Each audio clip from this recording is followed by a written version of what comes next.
everybody. I am talking to the multi-talented author, Dave Schwensen. I'm Beatles. already laughing. Multi-talented. Okay. Hey, you're the comedian, not me. I'm a comedy coach. I'm a comedy Oh, coach. okay. Comedy coach? Okay. He's the author of Beatles at Shea Stadium, Beatles in Cleveland. The home of the That's Rock and Roll Hall of Fame. he's also a comedian. I Comedy don't, coach. I always correct this. Now I work behind the scenes in television and New York and Hollywood. I do get up. I do some programs myself, but I'm more in, probably better known as a behind the scenes guy. this is the first time you and I have talked. I think we have ever, other than Beatlefest, because we've met at Beatlefest before, but And aren't you? You make an appearance in my Beatles at Shea Stadium book. I know that's true. There you go. That's true. I do. So we That's go true. back quite a ways. We do. You and I are old friends. We are. But we're here to talk about one of his books, the Beatles in Cleveland book, which is getting updated. Yes. And when's this going to happen, Dave? It's been something I've been working on for a long time. The original book came out, I think, in 2007. I do a lot of programs and people want the book. And but ever since then, that's just a great thing about the Beatles, and you know this too. We're always finding out new stuff. Yeah. For instance, I did a program, and I do it around the different Beatle fests and different places I go. But this was one around Cleveland, the Beatles in Cleveland. It was in a suburb called Rocky River, Ohio. And I show a video of the concert. The Beatles performing at Cleveland Stadium. Very rare video. You can find little clips here and there, but I put together a really nice video of it. Anyway, there's a policeman that appears in the video. He's helping get the kids off the field, and he's very close up, and he's right there. I was doing this program. This guy walks in. I'd say he's about 50 years old or so. And he shows me this picture. He says, "Have you ever seen this before?" It was a picture of the guy in the video, the policeman. I said, "He's in the video I show." He goes, "That's my dad. And this is him." And he's 80 years old and he's standing there. I'm like, "You were on the field?" "Oh, yeah. I was in their hotel room. I was guarding them. I went to the stadium. I was with the Beatles. We had lunch together. We blah, blah, blah." I'm like, "Are you kidding me?" So at the end of my program, I always have time for questions, answers, and things like that. Anyway, so I wound up doing a long interview with him.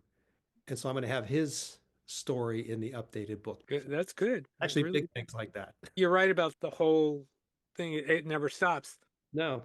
I just talked to Mark Lewison within the past month or two, and everybody's waiting for his last two books, and that's the reason why he keeps finding out stuff. Yeah. And he's not going to stop until it's done. And I that's talked to him at the Chicago Beatle Fest years ago, and we're talking. He had read my book, The Beatles at Shea Stadium. I was like flattered because he's the number one guy as far as I'm right. concerned. He's the number Yes. one. And Yes. I said, "When's your next book coming out?" And he goes, "Oh, it could have been like 2020." I said, "I might get hit by a bus or something. I got to read this now. I'm still waiting." Next time you talk to him, tell him that Dave still was worried about getting hit by a bus and I might miss the next volume. You should watch the interview I did. Hey, Because got it. he answers that question very, very explicitly. In fact, I re-asked him that question several times at the Mhm. end. I stayed on him on that one. And he was very happy to answer it. He knows the question is coming and he's concerned. He is concerned. He says, I have to worry about my life. I don't want to, he doesn't want to die without having it done. Yeah, I actually, you should watch that interview. I will. I'm going to cut you short and go watch that.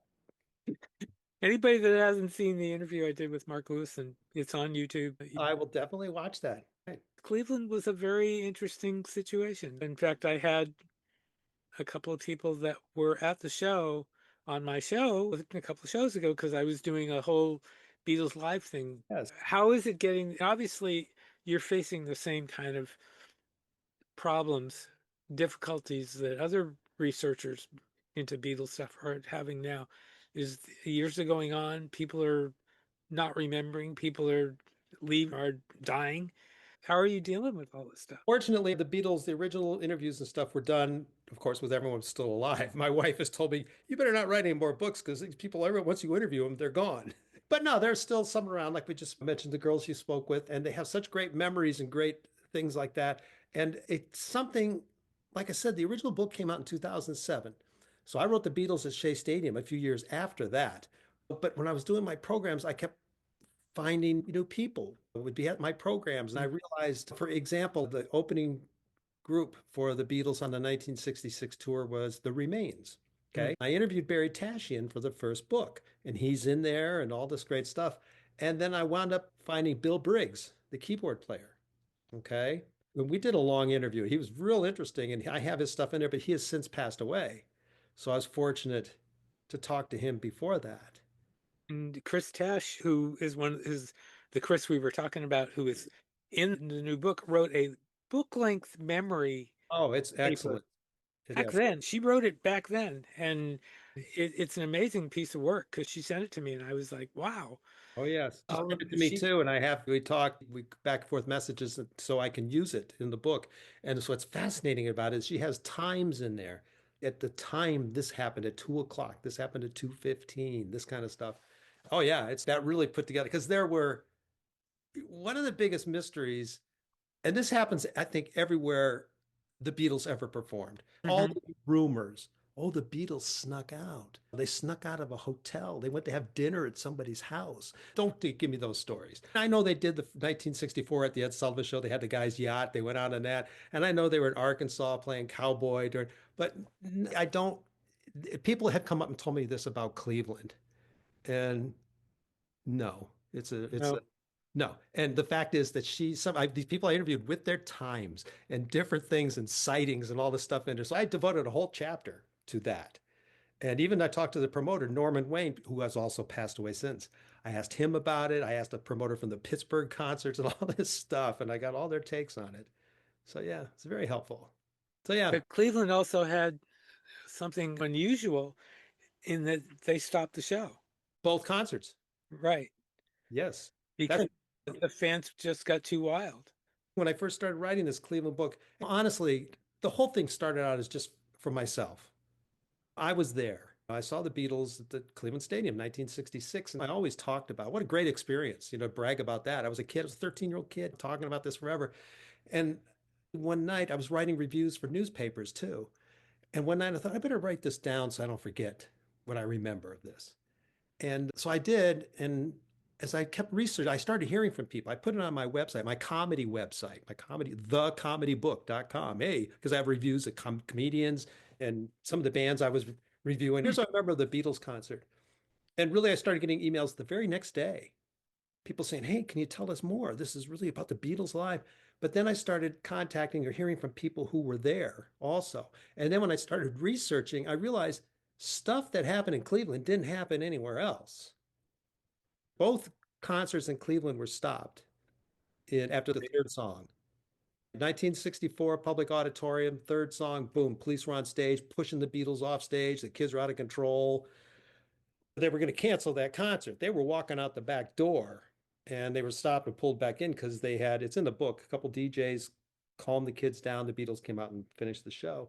Then they were banned from coming back in 1965 because the mayor said that's not the way little girls should behave in public.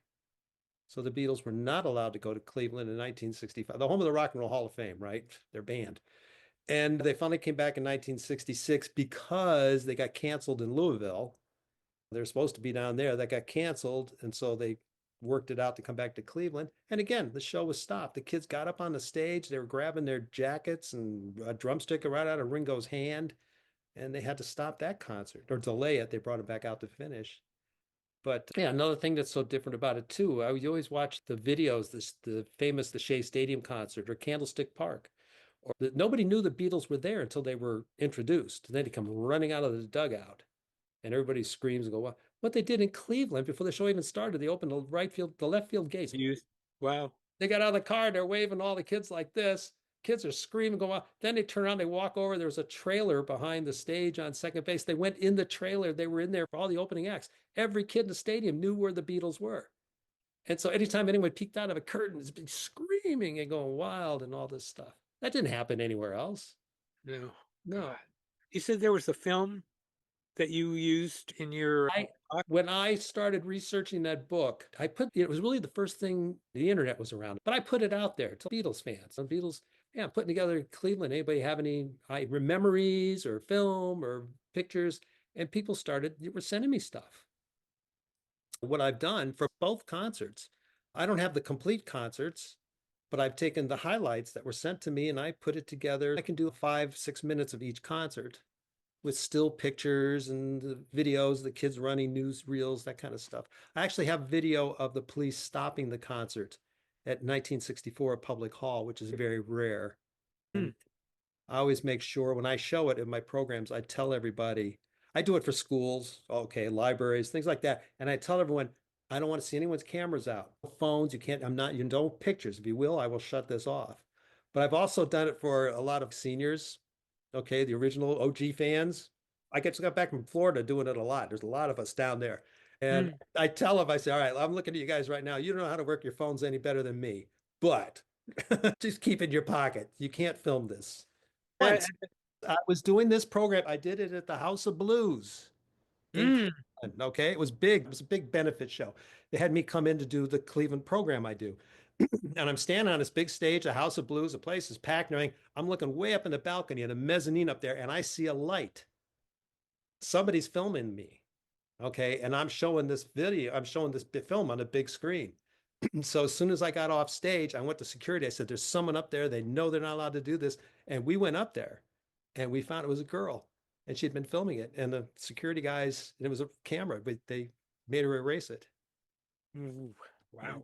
yeah. And she was like, well, but I was there. I was there. I'm like, I'm sorry. I don't own that. That was given to me by someone who did film it. And I have permission to show this, but it's not my film. That's why I'm not going to give you a copy or anyone else a copy. It's not mine. I'm allowed to show it though. Wow. Mm, That's yeah. something. I was scared of. I didn't want that to get out. But I So how far into the expansion of the book are you? it's not like I'm under any deadlines, but I have finished the manuscript. It is done. It's over 400 pages. Beatles in Cleveland is about 190 some pages. Yeah. Like Mark Lewison. You can get the book, but now this is the author's edit. So if you get just the book here, I even brought out a copy of the book like this, and it's 190 pages. Okay. And right now it's over 400, and I haven't even added the photos yet and the index, that sort of thing. I want it in my hands right now. It's a thing. I haven't worked on it since January. So now that I'm back, I've been traveling. I've just been traveling. I've only been home for 3 days now. And I will pull it out probably tonight and I'll reread it because I'll do a proofreading of it again. And the last time I did this, I'm like, it's pretty good. You realize that getting the word out here, like here, you might have people going, "We want that book, Dave." And You know, if I get any letters, I'm forwarding them to you. yes, I am. people can always find me on there. And I even have a Beatles in Cleveland Facebook page. And they can You're always, yeah, gonna you're gonna have, but it's good, good. I mean, it's good. It's nice to be wanted. It is. it's So the Beatles and it's fun. And yes, like I said, this is like a hobby for me. It is just something I work on late at night, but I'm taking my own time. There's no deadline for me to do this. yeah.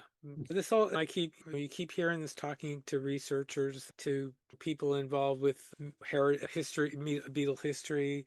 There's just it never stops. Everybody has a story, their own point of view for what they remember, Right. and the ones that were with them.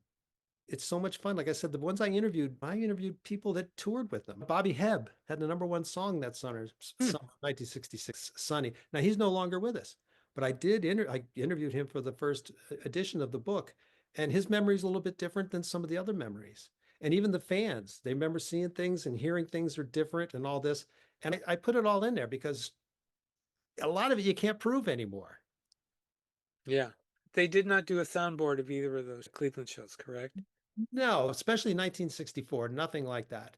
Mm. 1966, there's no, there's a bootleg kind of thing where they have little snippets of songs and things like that. But no, no soundboard, not like some of the Candlestick Park in 1966. They had that. Wasn't it Paul McCartney gave Well, Matt, no, that was a tape done by I believe Neil, not Neil or Mal had it. it was Mal that did that one, Yeah. and they ran out of tape. Yes. They didn't have the full final song. Long Tall But Sally. there are better tapes out there. There, the '65 Toronto tape, Yes. with Pierce Hemmingson has that one, and I've heard a little bit of that one, and they've offered that to Apple, and whether Apple will go for it or not is not known. But there are things being discovered out there, and Yeah. That is so cool. I yeah, mean, it is. Pierce told me that whole story, and It was just amazing to hear it, and the fact that it's possible that Apple may use it. Who knows? But we'll see. We'll see. Yeah. I'll tell Well, you, I'll tell you a fascinating story about my Beatles at Shea Stadium book. Now, do you know Michael Adams? Have you spoken to him? M. Clay Adams' son? M. Clay Adams. no, no, I don't think so. He was hired by the Ed Sullivan Productions, Ed Sullivan and his son-in-law Bob Precht to do the Beatles, that's TV special called The Beatles at Shea Stadium. Okay, Right. it was originally called The Beatles in New York. It's gonna be a whole documentary about them being in New York. But then you know the story with Brian Epstein and how protective he was of everything. 6 months after that Beatles at Shea Stadium program was aired, all the video, all the audio had to be destroyed. Okay. That's why rumors that John Lennon had gotten some videos of that. They sent it to him, but nothing's ever turned up. So all you have left of that Shea Stadium concert is what's in that Sure. documentary, that film. Yeah. Okay. That included the original soundtrack. Now, you know that was overdubbed that in January 1960, that Hmm. was sweetened and all that stuff. And the audio is supposed to be destroyed. They found the audio 20 some years later in, I think it was Bob Fine is the audio guy that worked with them, Clay Adams. They found it in his basement. And Michael Adams, whose son, he has it. And that's, I have it. He sent it, he actually put the original sound under the video that his father had filmed. And he had been on the field. He was a 13 standing on the field watching all this. But I don't know how he brought that up, but that's how you discover new things. You don't know that it's out there, original stuff. And they showed that when in the theater showings of 8 days a week, Yeah, and and that's not that original sound. That was the overdubbed. but it still sounded good. You saw it and I saw it, and it sounded great. I wouldn't necessarily have a problem having that version. Oh no, it sounds great. And the thing is too, with the original version, now again, that's something I show clips of that during my programs. I would show them, okay, do you want to hear what it really sounded like when they played I'm Down with John on the organ? We hear what that really sounded like. So I have the original and I show that to close out my program. It's I said they don't sound that bad, but they just didn't have the capability, technology to record these things. And the whole bit was they're a beat group. It's in their name, Beat. And the bass would kind of come in and out. You couldn't hear the drums that well, the beat of it.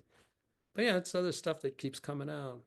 The technology back then was what it was. And I don't know if this is a fair comparison, but the Elvis Epic movie, have you seen that?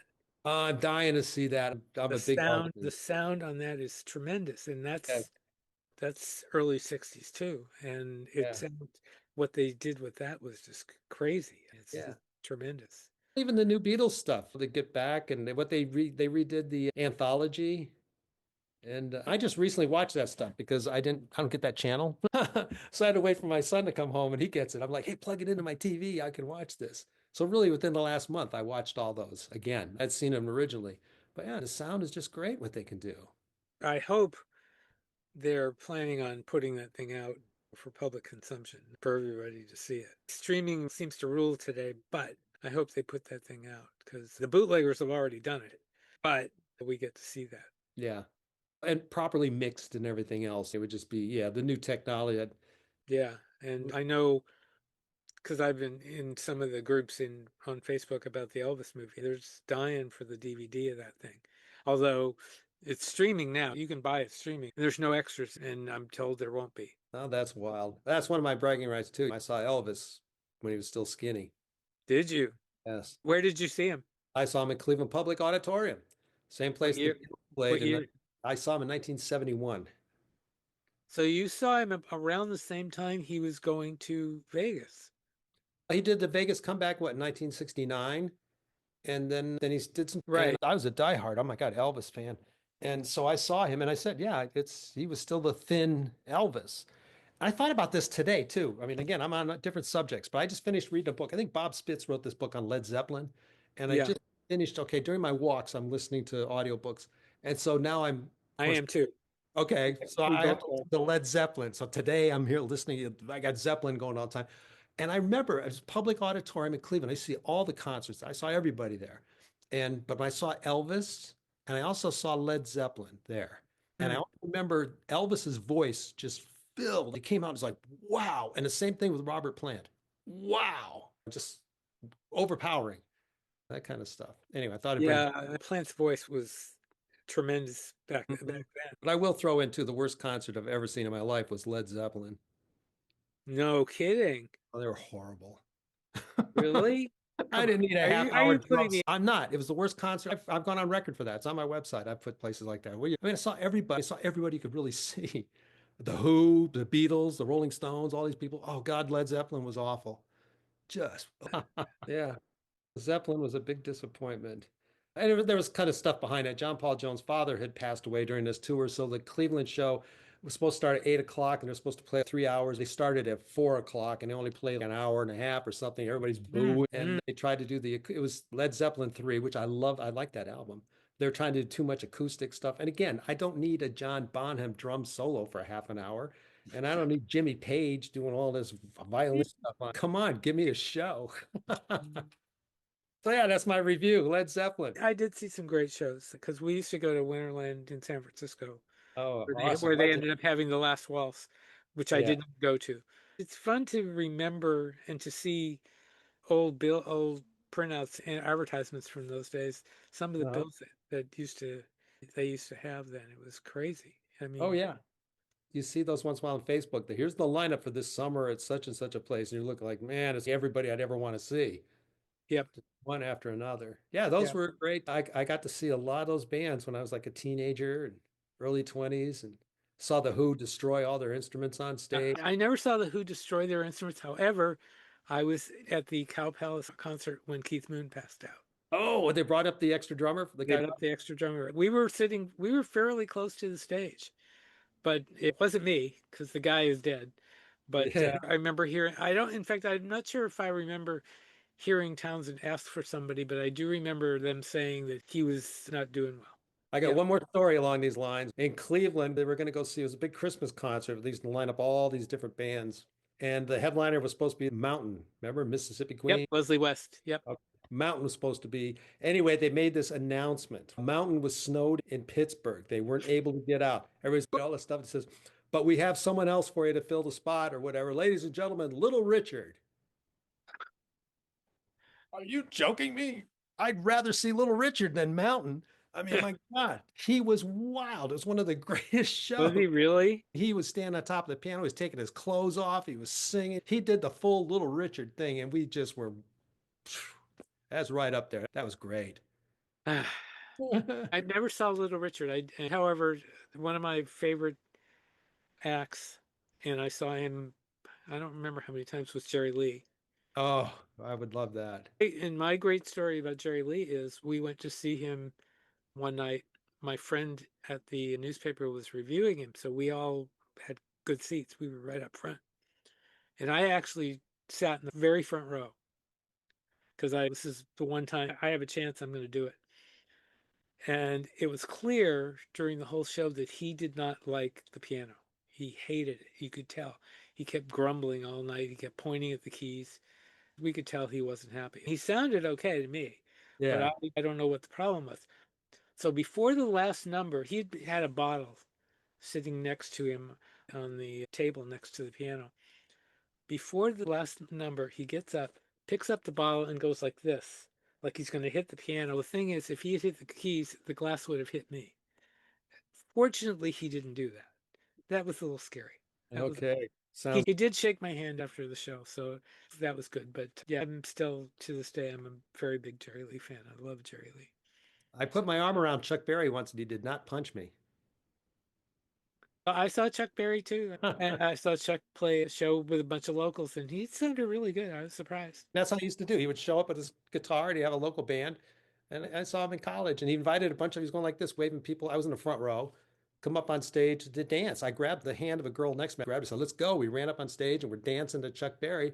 And when he finished the song, the other people went off the stage and I stayed up there with a couple of my buddies and he was talking in a microphone and I'm standing, I got my arm around Chuck Berry like this. And whenever he started playing, we're all real, it was wild. It was a college show. But I remember afterwards, after the show was over, we're standing on stage going, wow, how great. And some kid I went to high school with years before had been sitting way in the back of the auditorium. He made his way all the way to the front and he goes, Dave, you were great. So, yeah. Mr. Schwensen, thank you very much. Anything? Are you doing anything with Shea Stadium? I do these programs. If you go to BeatlesProgram.com, but if you go to BeatlesShayStadium.com or BeatlesinCleveland.com, it takes you all the same place. And Okay. it talks about my program. I do webinars for schools and I do live programs. It's like an hour program. And I combine the two of them. I have a program called The Beatles Making the 1960s Fab. But yeah, I do the Shea Stadium program and I do a program about Cleveland. So Like, are you going to expand the book at all? I really researched even the making of the television special. Okay. I was just going to write about the build up to the concert, how it all happened, Sid Bernstein and all that stuff. Mm. And then it kept snowballing into all this other stuff. Again, Michael Adams with he has all the information about the secret recording sessions. And then I had the original editing notes for the television special, what it And looked. you had some unseen photographs in that book. Oh, yeah. George, I I, remember that because I remember talking to the photographer. yes. But yeah, especially the last maybe third of the book now is the making of the television special, which was very interesting. I have telegrams in there, like Brian Epstein and Bob Precht sending. Brian Epstein gave approval for this television special. It was finished a month after the Beatles did the show, but then he showed it to George Martin and the Beatles, and they said no. So the telegrams are going back and forth, and that's all in there. It's called false advertising. You can't redo it. Tough. We're going to do it anyway. You can't show it. And it was rejected by NBC, and they finally got ABC to play it. But Wow. yeah, so all that stuff's in there. They're out there. Those books are on Amazon, are Yes, both in Kindle. in Kindle. They're both in ebook form, if that's your thing. But yeah, they're both great. Well, Thank you. again, good luck with the expanded Cleveland, and I want to see it tomorrow. Like I said, I got a whole bunch of new photographs. I just have to make sure those are formatted it in there and it all makes sense. And then we're going to go with it, hopefully by this summer. I got to get it done. I got to move on to something else now. Okay, you just Yeah. told me as we were talking here that you had a private concert by the Monkees. Yeah. I just sort of dropped that in the conversation, didn't I? Yes, you Uh, did. how that What all happened? how that all evolved is now again, I've written the two books on the Beatles. I've written six books altogether. My first book is called How to Be a Working Comic. It's a business book for comedians. I interviewed Micky Dolenz. He's in the book. He's in the first edition of it because he'd been on a comedy sitcom, and I wanted to have that experience because a lot of comics want sitcoms. So I'd interviewed Micky, and then they were coming up to do a concert tour, and I hooked it up through the same company, whatever it was, and I interviewed Davy Jones. Mm-hmm. And again, just like you talked to Mike Nesmith for like an hour and a half, Davy and I talked for a long time. And we just had this great conversation. It was just a lot of fun. Mm. And when we finished, they were opening the show, the concert tour in Cleveland, where I was living at the time. And they were rehearsing the night before the opening of the concert in a club in Cleveland. It's on the east bank of the Flats, if you know the Cleveland area. It's called the Odeon. And Okay. Davey invited me. He says, "Hey, do you want to come to our rehearsal that we're doing the night before? I could put you on the list and get in." I said, "Yeah, that'd be great. I'm a big Monkees fan, of course. My wife, Debbie, and me." And so the night of the rehearsal thing, and I thought all the journalists from Cleveland, the Plain Dealer, the Cleveland Magazine, I thought everybody'd be there. Come on, he's got to invite everybody. We showed up at the Odeon, my wife and I, and the guard's there, and he goes, he looked and he goes, "Hey, Davy's friend is here." I said, "I'm not his friend. I don't really know him. I just talked to him." He said, "Hang on." And he went in, he came back. He said, "Can you come back in about like 20 minutes?" I said, "Sure." So my wife and I went down the corner. We had a drink real quick, came walking back in. He was waiting for us. "Yeah, come on in." We walked in. The Monkees was Micky, Davy, and Peter and their backing band were on a stage at the Odeon. They had two bar stools right in front of the stage. Boom, right there. Have a seat. There was no one else there. I saw there was a guy working behind the bar doing something. The club wasn't open. Maybe there was one row. That was it, just the band and the two of us.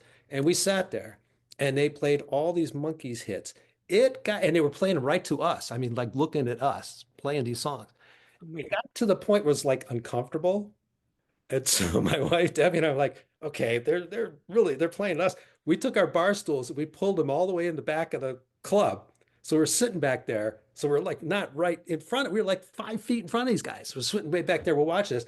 They took a break, and the three of them came over to where we're sitting to hang out, to talk to us. Three. What? Now wait a minute. Mike wasn't there. This was when Mike wasn't touring with them. So I don't know. Oh, okay. I don't think Mike ever toured with them when Davey was performing. I always thought that was because I know he showed up once in Hollywood dressed like a Santa Claus for something. Right. Well, I mean, other than talking about the early days, okay, this is the Okay. period when it was just the three of them. Oh Because yeah, yeah. This is I saw the last tour with Davy Davy, Peter, and and Micky. Mickey. Yeah. Matter of fact, yeah, and they came back and hung out with us. And I had interviewed Mickey. It was in my book. I interviewed Davy for newspapers. I gave him that, and Peter's like, "How come you never talked to me?" I'm like, "Oh, I don't know. I just haven't." And then Peter took me on stage and he showed me all their equipment, kind of gave me a tour around there. And my wife, of course, had a teenage girl crush on Davy Jones during the Monkees. So I'm like, okay, I just introduced you to Davy. Yeah, it was really, really, really cool. All three of them autographed the newspaper article I had. So I had that hanging in my office for a long time. And yeah, my private concert with the Monkees. Private. There was no other journalist there. I mean, I thought the other big shots would all be there. Nobody. It was just, he invited me and my wife. And Do yeah, you remember what some of what did they play everything? yeah, they played everything. Daydream Believer, I'm a Believer, I'm Not Your Stepping Stone, the whole thing. I mean, my gosh, it was right there. We had a concert by the Monkees. And you And don't have a tape. no, I didn't tape it. I mean, I didn't have, No, I know. I'm giving you a bad time.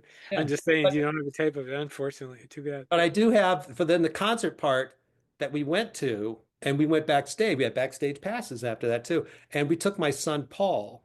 Now Paul was only he wasn't even 1 year old at the time.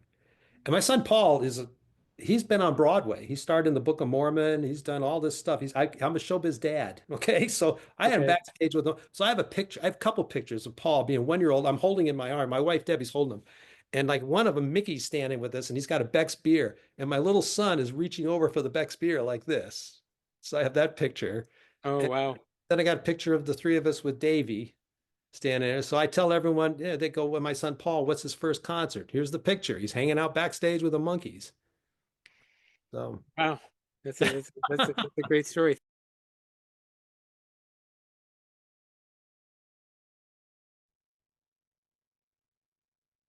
Hey, everybody. I just spent about an hour or so listening to the new McCartney album, Boys of Dungeon Lane, and my impressions are pretty spectacular. This is a great album. It really is. And I don't say that lightly. The songs are energetic. There's some rockers, there's some ballads, there's some Beatle moments. It's just a great album. Let me go through the songs one by one. All right, I'm going to start with As You Lie There, which opens the album. It starts out with Paul asking, As you lie there, do I ever cross your mind? And then I'd like to think we'll be together forever. And turns into a blistering guitar solo. It's a beautiful song. It's a gorgeous love song to Nancy. And it's also a great rocker. And it's a great start to the album. The next track is Lost Horizon. That's another rocker. It's quite energetic. Paul sings, That sound can take me back to the Lost Horizon. This is a Paul McCartney that sounds so motivated and confident. The production is full and rocking, and the motivated and confident description really goes through the whole album. He sounds really, really motivated and confident with this album. The next is the single Days We Left Behind, which is really kind of the theme of the album about his past. Nothing ever stays, nothing comes to mind, no one can erase the days we left behind. It's a great first single. Next one is Ripples on the Pond, and it's an up-tempo song, and I'm also wondering if it's another ballad to Nancy because it says, let's carry on making ripples in the pond, we'll see how far it goes, and begins and ends with, sometimes I think you're so good for me, I must be blessed, let's carry on making ripples in the pond, we'll see how far it goes. As I said, it sounds like another rocker to Nancy. It's really great. Next is Mountaintop, which is one of my all-time favorites on the album because it's a slow rocker. And I envision this song as played live, and it would be as close to heavy metal as this album gets. It's really, really good. It has a nice echoey keyboard in the background. It speeds up into a very fast ending. I think it'll be very good live. And like I said, it's one of our favorites. Next one is Down South. And that's the Beatles song on the album. That's the song he sings to the other Beatles, and especially to John Lennon about their early days. It's similar to Days We Left Behind in form and delivery. And some of the Beatle references are it was a good way to get to know you, a fine way to work it all out. And let's see, we talked about guitars and rock and rolled. It's a subject that would never get old. It was a good way to get to know you before we learned to twist and shout. So this is his Beatles song on the album is Nod to the Beatles, and it's also a very good song. The next one is called We Two. It's a slow rocker. I thought it was a nice song, though not as dynamic as the previous ones. It ends with a psychedelic tape rewinding. Last night I dreamed of you and saw what we could do. We're standing side by side, we two came through. Next one is Come Inside. Paul sings this very enthusiastically, even with a trademark Paul shouts and up. It's a great little upbeat song. My life's an open book, come inside my mind. Next one is Never Know. It's a double track Paul vocal. It's very sweet. It's a very sweet song.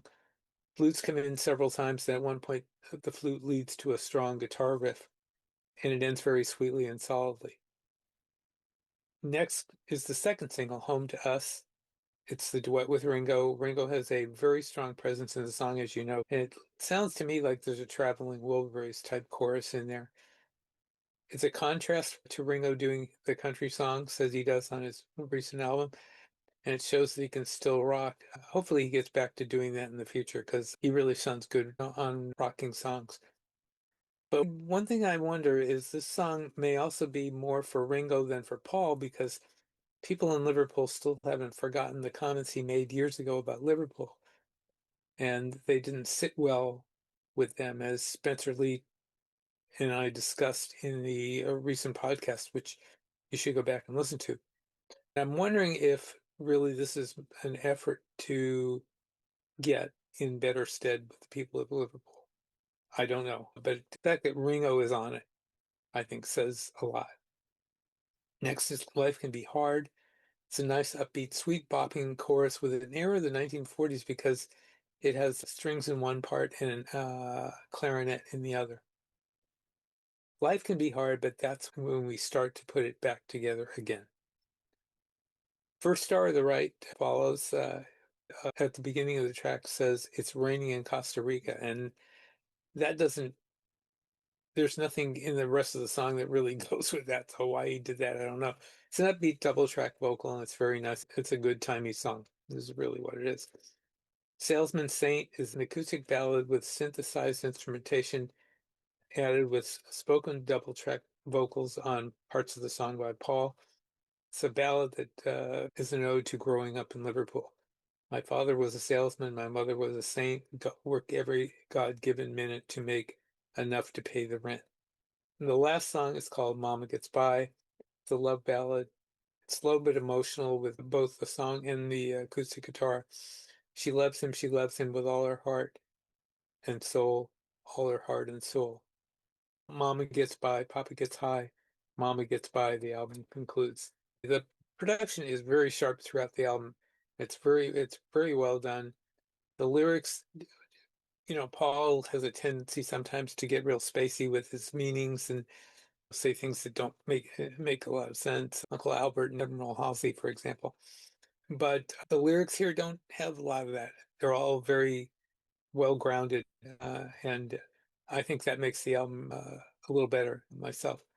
Overall, I think this will be a spectacular album for him. I think it'll get tons of great reviews, and I just think it's absolutely wonderful.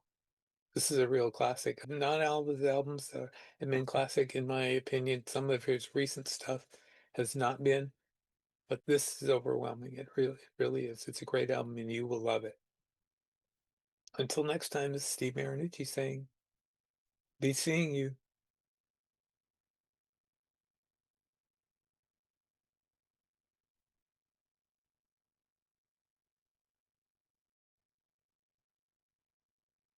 Hey, everybody. It's been a heck of a day here at Beatle News Central. It's been all day long today. The big news, the really big news, is that the Beatles are going to open number 3 Savile Row in London as a museum next year. And that's incredible. That's an announcement that just blew everybody over. It'll have 7 floors of exhibits, rotating exhibits, and rare material, some of it never before seen. And they'll also have a model of the recording studio that was used for Let It Be.